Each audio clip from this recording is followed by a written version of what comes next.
The second question is, we Filipino Muslims are a minority in our country, which is governed by non-Sharia.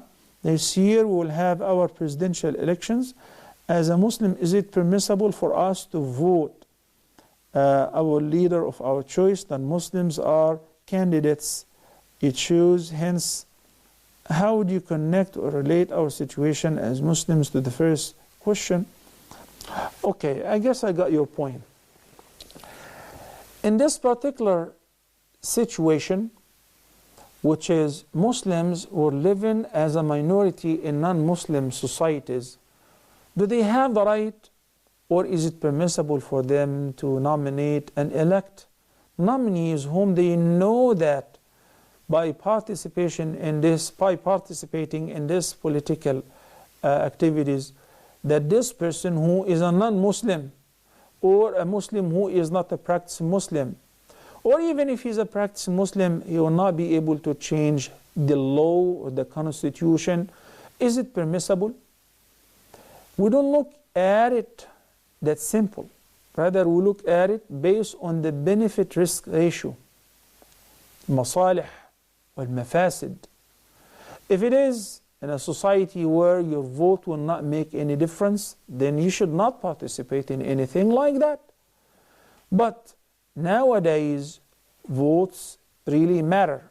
And I'm not generalizing, I'm talking about if in your society, your vote and the candidate who is promising Muslims to make their lives easier, to allow them to practice their religious duties freely, to lift the sanctions and the restrictions which somebody else have put against them, to give them freedom of worship, then in this case, it is permissible and it is recommended to support this person. When we have two candidates, we have a tyrant, we have a prejudiced person, we have somebody who is an extreme. He's full of hatred to Islam and Muslims, and he vows that if I win, I'm going to kick Muslims out, I'm going to ban building masajid, and I'm going to ban Muslims from studying Islam and learning Quran and all of that.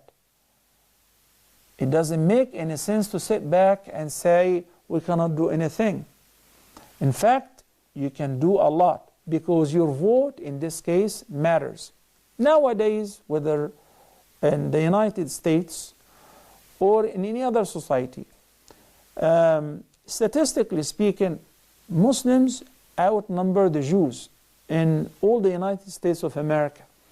There is a candidate who is threatening, a Republican candidate, who is threatening beforehand that he is going to ban Muslims from this, he is going to crack down on masajid and on Muslims, he is going to prevent them from their basic, simple rights. He is an extremist, okay? While we have somebody else who is an open-minded, he is non-Muslim as well.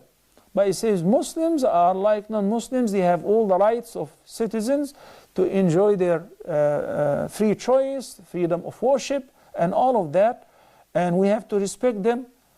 If we say that we should not have anything to do with this, this is not right. Why? Because if an extremist were to win the election, the entire Muslim society will suffer. And because they know that there are a lot of Muslims who are passive, and they say it's none of our business, but they're willing to take the heat and to bear the suffering and the persecution. So they brag about they're willing to suppress and harass Muslims more and more, so that on the other hand, the extremists would vote for them.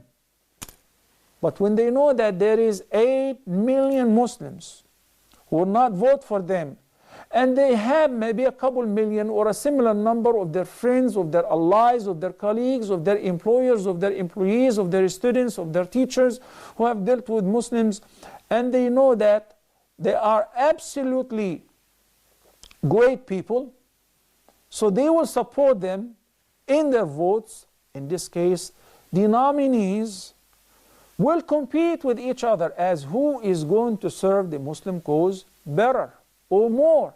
This is what politics is all about.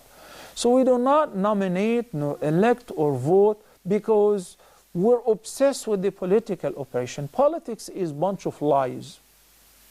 We all know that. And politicians before winning the election are something different than after. Very few would fulfill a small percentage of their promises. But it's a matter of standing for your right. It's a matter of, here we're not choosing Amir al-Mu'mineen or a Khalifa. We don't have this choice, but is to minimize the harm, is to protect yourself against the calamities which may take place as a result of being passive. This is the view of the Fiqh Council in Mecca several years back. And many of the scholars who are very well-respected scholars, I'm just sharing with you their view. May Allah the Almighty guide us to what is best.